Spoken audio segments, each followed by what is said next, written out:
Hello everyone! Kamusta kayo? Welcome back to another video.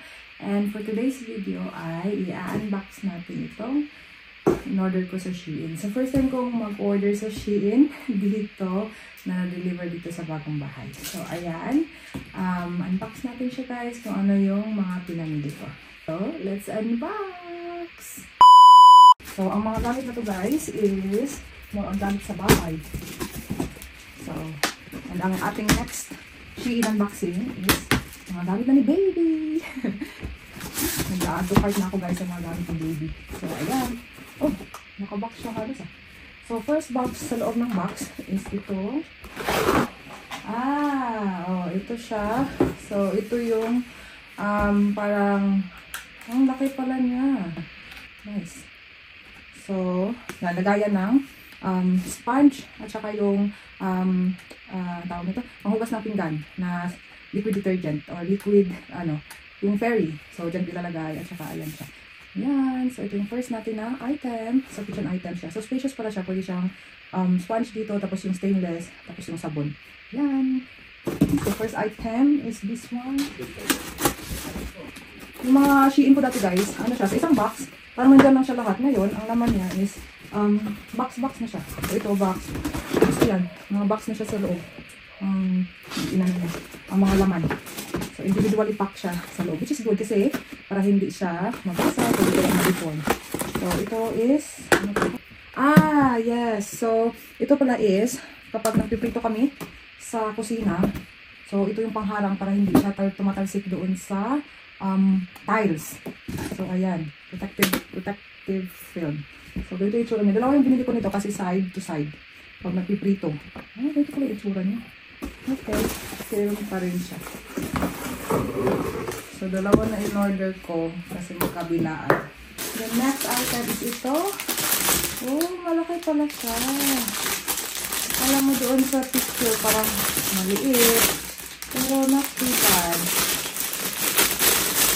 Ano niya? Laki niya. Tingnan nyo. Lagaya ng mug. Baso. Kasi wala kami lagay ng baso guys. Sa pinggan lang namin siya inaano. And matibay siya. Matibay. Matibay. Hindi siya yung, matibay siya. Yan. Yung lagay natin ng mug. Ano ba ito? I'm not sure what is this. Let's see. Oo nga. So, ito naman is lagayan ng mga pots. So, kasi yung mga kaldero namin, hindi siya organized doon sa ilalim ng ilalim ng pots ng aming sink. So, ganito yung itura niya. I-install mo lang siya. So, ganyan siya. So, ganito yung magiging result. So, magkawali, kaldero. Yan. So, ilalagay mo lang siya dyan. So, install na lang natin siya. So, ito yung itura niya pagka-receive mo. Yan. Side by side yan siya. So, ganito yung final result. Yan. Para sa ilalim ng sink. Para sa lagayan ng mga kaldero. Kasi nakataob lang yung mga kaldero ko, guys. The next is itong another one sa kitchen pa din. Puro kitchen tayo guys. Or pwede ko ito ilagay sa may namin, sa may entrance. Kasi yung mga sombrero, yung mga susi, nakakalat lang siya. So sana ito matibay. Kasi yung binili ko sa Poundland, natatanggal na yung dikit. So ito, igaganon mo lang siya. Then, yan, sa dikit niya. Originally sa kitchen ko sana yan, sa mga sandok, ganyan. Kung anong brush, 1, 2, 3, 4, 5, 6, 7 na hook. So, okay din to sa entrance ng bahay. So, dalawa yung binili ko niyan. Tingnan nyo, nakaano talaga siya, bubble wrap. Para hindi siya mabali or di kaya ma-deform. Galing ng Shein ngayon tingnan nyo. Wala talagang bali. Kasi nakahindi. Tapos, ang pa guys, ang bilis pa dumating nito. Parang May 28 ko siya in order. Dumating na siya ng June na ngayon? June 6. Pero dumating to ng 2 or 3. Ang bilis lang. Hindi umabot ng isang week. So, ayan. Next is, ano to? Itong lagayan ng mga asin. Di ba? Ang cute. Naka-bubble wrap din siya. Tapos individually pack. Tingnan niyo. Diba? So, naka-bubble wrap siya. Then, ayan siya. So, pag kukuha na ako ng asin, nalalaki. siya nalalak. Hindi siya nalalak. So, pag vacuum lang pala siya, suction. So, ganun lang siya. Ganun. So, pag kukuha ka ng asin, ayan, ganyan na. So, bumili ako dito 3 kasi asin, and then paminta.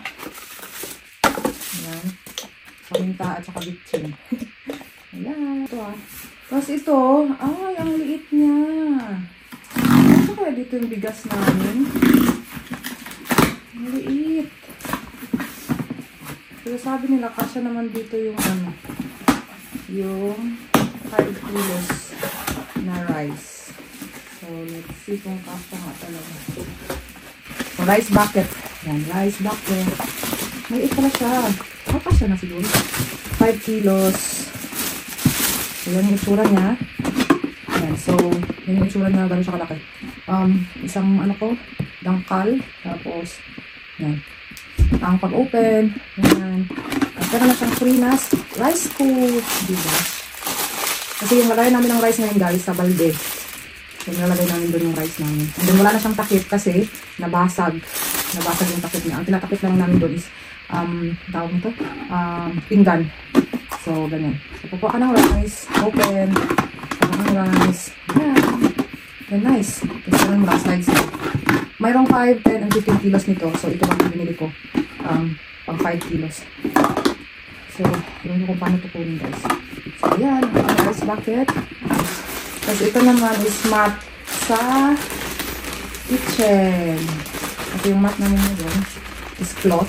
Tapos, parang ang bilis yung madumi. Dumihin. So, ayan. Yung kitchen mat. So, ayan siya. Itsura niya. So, dalawang ganito yung binili ko. Ayan, kitchen. Tapos, isang, ito naman is ang ating cortina.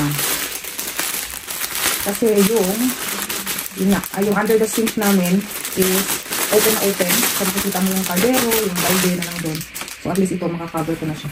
Yan. Color gray. Dalawa ang binili ko nito. So, ito yung itsura. So, may tali na doon, which is good. Para isok-sok ko na lang to. Yan, makakover na natin yung under the sink natin. Yan. Next is, ito guys. Kung anik-anik na lang yung check out ko guys, diba? Ilalagay ko sa, tawag nito, sa faucet. Para, ang purpose is, maikot ko siya ng 360. Yan, pag maglilinis ako. Ganyan siya. So, ikot lang siyang ganon. So, sana kasya to sa faucet namin para magamit ko. Yan siya. Sink strainer. Hopefully, kasya din to sa sink namin. Ayan, dalawa yung binili ko. Ayan, sink strainer. Siya para iwas barado sa sink kung may mga rice grains or ano-ano dyan. Yan. Ito naman is tissue holder doon sa banyo. Kasi ang awkward ng position ng tissue holder namin guys. Diba pag dapat nagtitissue ka, nasa gilid mo yung ano. Yun, sa setup ng banyo namin, nasa likod. Pero let's see pa din. Kasi, yan, speaker lang din to. So, ayan siya. Black yung binili ko na kulay. So, tissue holder to sa banyo. And then next is, itong garbage can. Mga garbage na storage. Maliit lang siya. Kasya kaya dito yung black ko. So, parang ang kasya lang dito is yung, sa food waste. So, ididikit mo lang siya. Sa, sa cabinet mo. Tatanggalin mo lang, idikit mo, tapos idikit mo din sa kabila. So, ayun siya.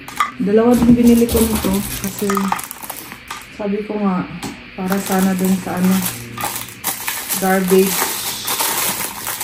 na storage. So, ayan.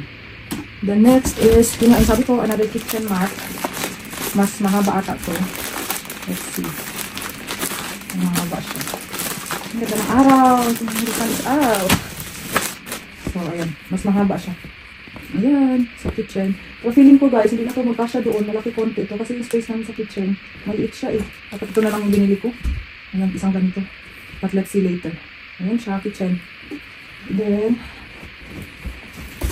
Next one is, ayan, ito is pang hook doon sa extra shelves na meron kami. Ayan. Kasi natanggal yung hook niya. So, ilalagay lang namin na ganyan siya. So, ipatong yung extra shelves na natanggal. Ayun na ganyan. Next, lapit na. So, ito is Philippians 4:6 na wall sticker. Pray about everything. Worry about nothing. Pray about everything. So, ayan. Lalagay siguro namin ito sa dining or sa kwarto namin. To remind us not to worry. Ayan. And then, ito na kayong pangatlo sa jars. Ayan. Kapag bitchin naman ito. Yung glass. Then, ito naman, sticker dito na as for me and my house, we will serve the Lord. So, baka dito sa living area ko. This is stick. And then, last is, ano ba ito? Oh, malaki siya. Nice. Oh, ang laki. Uy, ang laki. In fairness, ang laki niya. Ang laki niya, oh.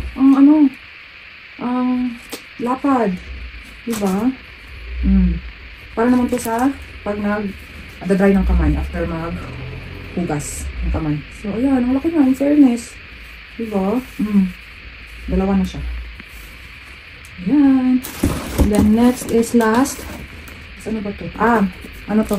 Tawag mo. Pang-organize sa tawag nito? Chopping board. Yan. So, yan. Chopping board. O di kaya yung mga baking trays sa ilalim ng natin sa drawers. So, separate din siya para hindi malipon, di ba? Galing. Sorry. So, ganyan yung itsura niya. Ganyan. And then, ito na siya. Meron siya mga ano to. So, nakaganyan siya. Pero paano to? Hindi ko alam saan to. Meron dito yung chopping boards or baking trays. Ayan, dito para organize lang siya. So, ayun lang lahat yung aking binili sa Shein. So, next kung check out is puro naman sa aming baby boy. Ayan. So, wala na siyang laman, guys. So, yan ang ating unboxing for today's video. And thank you so much if nakarating kayo dito sa end ng video. Salamat na marami sa inyong panonood. And kung interesado kayo sa mga in-order ko na gamit pang bahay or organizer pang bahay, ayan, ililink ko na lang yung mga items sa description box below. So, ayun. Thank you so much for watching. And I'll see you in our next vlog or next video. Maraming salamat. Ingat kayo and God bless. Bye-bye!